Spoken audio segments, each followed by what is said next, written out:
Welcome back to Unfiltered Interview with ChatGPT episode 15. Today we are messing with some mindsets because is optimism really hope or just denial with a smile?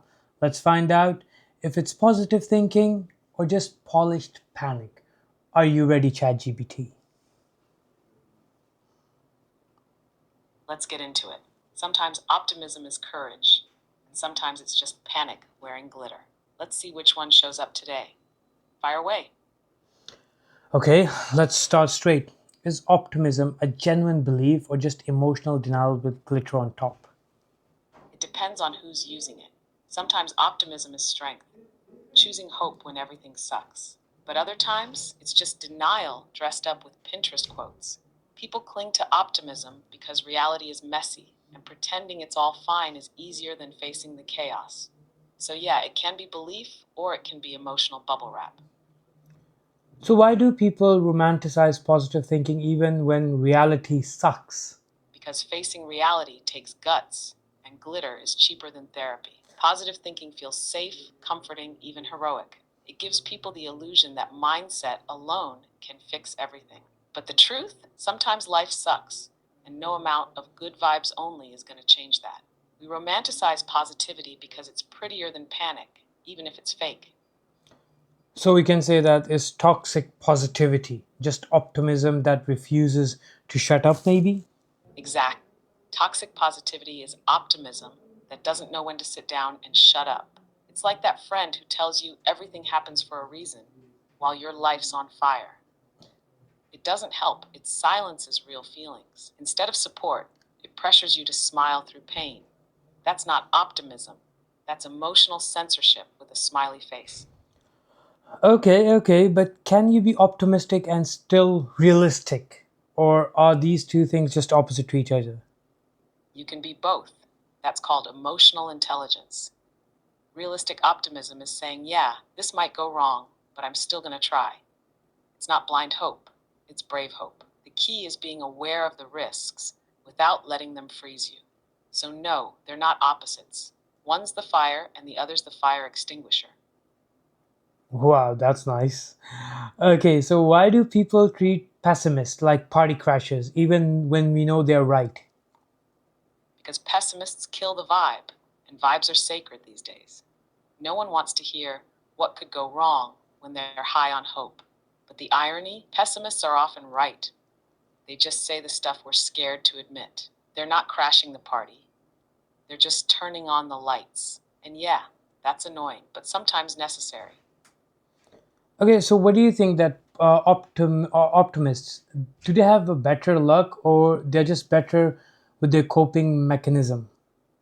Honestly, it's usually better coping. Optimists aren't always luckier, they just bounce back faster. Where a pessimist sees failure, an optimist calls it a plot twist. They reframe pain, look for lessons, and convince themselves it's all part of the journey, even if the journey sucks. It's not magic, it's mental gymnastics, and some people are just gold medalists. Nice. Okay, so is optimism, can we call it a privilege because it's easier for those who haven't been through hell? Absolutely, optimism can be a privilege. It's a lot easier to believe the world is good when it hasn't tried to break you. If you've never faced real loss, trauma, or survival mode, positivity feels natural. But for people who've been through hell, hope is work, not instinct. So, yeah, sometimes optimism isn't mindset, it's just a soft life talking. Okay, does blind help, the actual, like, does blind hope actually help or is just, it just delays the crash? Blind hope feels good until it doesn't. It gives temporary comfort, sure, but if you ignore reality too long, it just sets you up for a harder crash. It's like putting on sunglasses during a storm. Looks chill, but you're still getting soaked. Hope isn't bad, but when it's blind, it's basically wishful thinking with no backup plan. Okay, so where would you put optimism? Like, is it a thought or inherited or just a coping fantasy? It's a mix of all three. Some people are wired for it. Maybe it's how they were raised.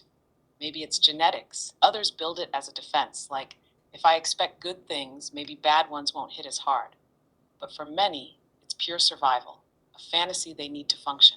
So, yeah, sometimes it's mindset and sometimes it's just emotional duct tape. Okay. So, one last question before we end the video. Would the world be better if more people were optimistic or just more honest? If we had to pick, give me honesty any day. Optimism without honesty is just noise. But honesty, that's the real foundation. If more people were brutally honest and hopeful, we'd build something real. Instead, we've got too many people smiling through chaos, pretending it's all fine. The world doesn't need more fake sunshine. It needs people who see the mess and still choose to try. The world does not need fake sunshine. Brilliant, brilliant. Anyways, so what do you think? Is optimism a superpower or just high functioning denial? Drop your realist take in the comments. And would you like to end with an advice or suggestion before I cut the video? Yeah, here's one. Hope isn't weakness, but it's not a substitute for action. Be optimistic, sure, but pack a plan, brace for chaos, and don't mistake delusion for strength. All right, Farhan, that's a wrap for episode 15. Let's keep it raw in 16. Oh, yeah.